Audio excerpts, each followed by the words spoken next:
Night Football. Your first and goal coverage with Joel Villanueva is supported by Safeguard Insurance. Hey, what's up? It is one of the Valley's newest rivalry games, Pioneer and Sharyland in the Snakeskin Classic. Entering tonight, the Rattlers had won 3 of the 4 matchups. Could the D-backs get one back in our first and goal game of the week? It was a key district showdown. The Rattlers 3-0, the D-backs 2-0. A win tonight could go a long way in the chase for a district title. Now, a year ago, Edgar Longoria ran in the game winner to knock off the D-backs. Here in the first quarter, Longoria throws it up to his man Ruben Davila, who makes a great catch there, hangs on for it. And with 3:17 left in the first quarter, Rattlers on top 7-0. Later in the first, Sherry deep in their own territory. Longoria scrambles and fires, and somehow Pioneer gets the ball. Parker Barrett making the play.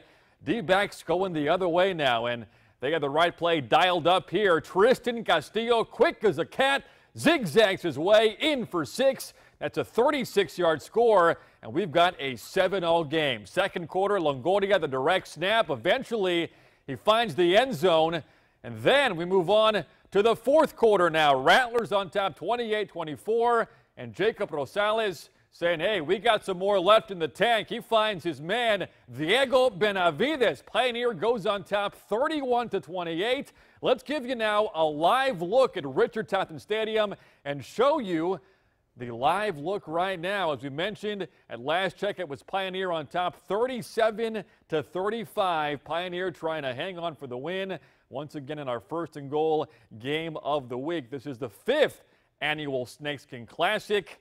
Both teams hoping to take those bragging rights, and this game was even bigger, as I mentioned, because it was a district contest. The winner of this one would stay undefeated. The loser would have their first district loss, as you saw there under a minute to go, with Pioneer looking to hang on 37-31, I believe we saw the score there. All right, let's move on. The Valley View Tigers licking their wounds after a loss to Pioneer last week, and that was the Tigers' first loss of the season. Valley View in Mercedes tonight. Simon Fernandez in the flat to Javier Lopez. The Tigers quick to make the stop, and Valley View struggling to get started. On the flip side, here's Mercedes. Israel Alegria throws a dart to Leroy Garcia. 6-yard touchdown. And Mercedes says, you know what, we'll go for 2. Alegria goes one way, then goes the other way. And Mercedes leading Valley View 15-9 in the fourth quarter. The Mission Eagles and the PSJA North Raiders both 2-1 in District 36A. They faced off at Tom Landry Stadium. First drive of the game, freshman QB Jeremy Duran hits his tall target Raimundo Garcia. First down for the Mission Eagles, and they had something going. Right after that, Mission goes to Tito Moronta, and the back finds a hole, taps the turbo, and that's a 36-yard touchdown. Mission lights the Big M on fire. How cool is that? I'm thinking cookout tonight, Tim. How about your place? Hey, North answers back. Israel Rangel to Isaac Gonzalez, and the freshman refusing to go down. That was Isaiah Rangel with the touchdown toss there. Chalk it up as a 21-yard score, 7-7 ball game onto the second quarter, and the Raiders running the other way now. Gonzalez up and over a tackler. Hashtag he gone, 46 yards to the end zone. Raiders led 21-10 at halftime. They're now on top 41-24. District play finally underway for 2 teams in 16-4A Division II. Just 4 teams in this district as a whole. Rio Hondo, Raymondville, Progreso, and Port Isabel. Up Highway 77, the Bearcats at home against the undefeated Bobcats. Channel 5's Ruben Juarez joins us live from Burnett Stadium with an update on this game. Ruben. Hey, Joel, tonight's contest very important. Even though it's only the first game in district play for both teams, tonight's winner would most likely go on to win the district title. Both of these teams by far the favorites to win this district, and for good reason. Let's go ahead and take a look at the video and tell you why. Raymondville entering tonight's contest with only 1 loss on the season. The Bearcats on a 5-game winning streak. Rio Hondo, on the other hand, perfect this season, 6-0 on the year. First quarter, Raymondville on the move, but they get picked off. Joey Ortega with the interception for Rio Hondo. but the Bobcats could not cash in later on. Probably the play of the night, probably the play of the week, probably the play of the year for this team. Zaravian Armendariz with the reverse, and he gets in, knocks over the ref. What's the ref going to call? He's going to call a touchdown. Raymondville takes a 7-0 lead, and they would add on to it just moments later after a Rio Hondo mistake deep in their own territory. Jacob Posas up the middle, and see you later. Bye-bye. 14-0 Raymondville.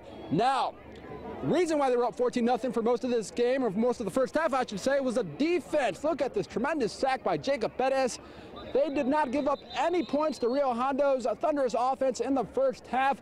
Danny Vasquez had a kickoff return for the Bobcats late in the first half. It was a 14-7 game at the break, but in the end, Raymondville comes away with the victory, 27-14.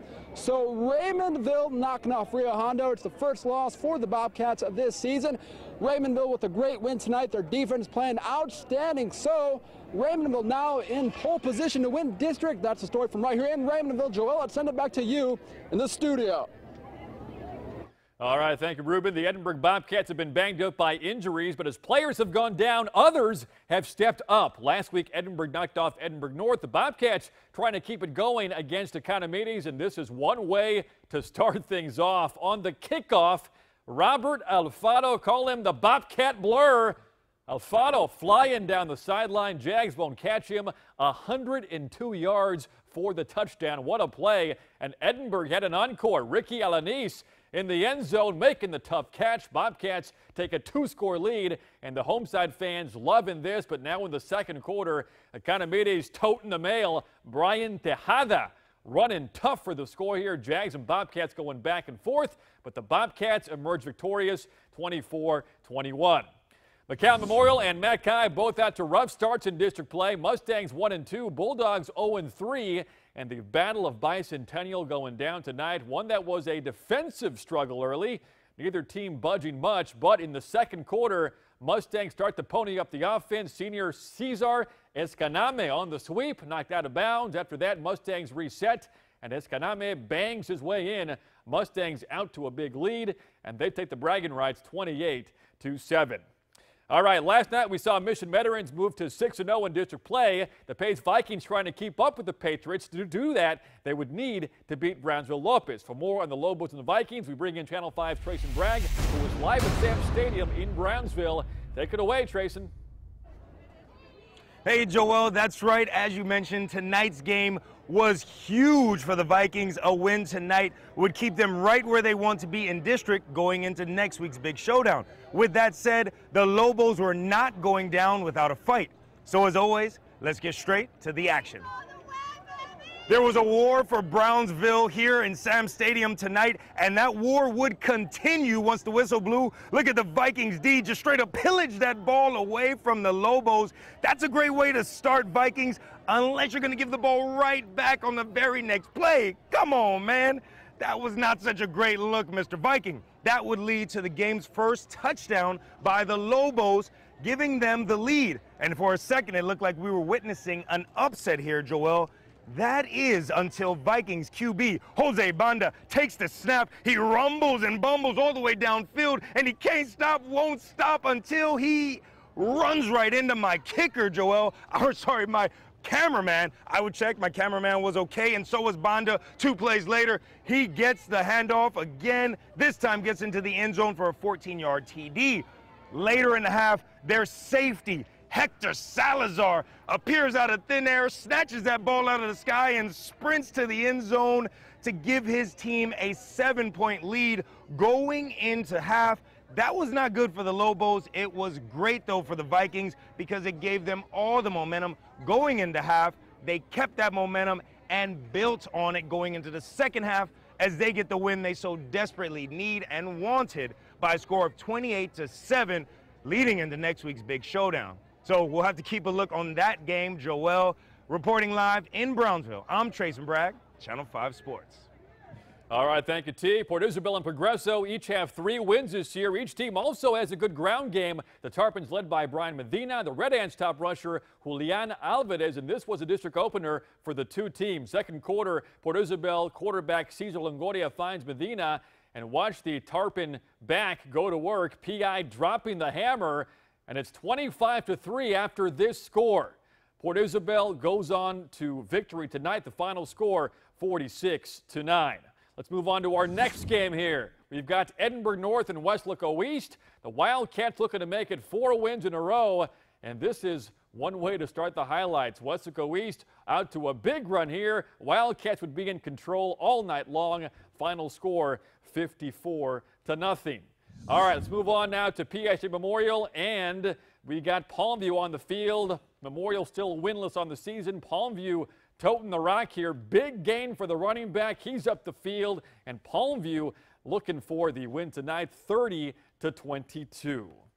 All right, we move on now to the scores. La Jolla downing Juarez Lincoln 20-0. Westlaco over Dana North 75-3. Also tonight we've got San Benito defeating Harlingen South 49-14. Los Fresnos a winner 37-7. Ed Couch also wins 40-0. La Feria 27-14.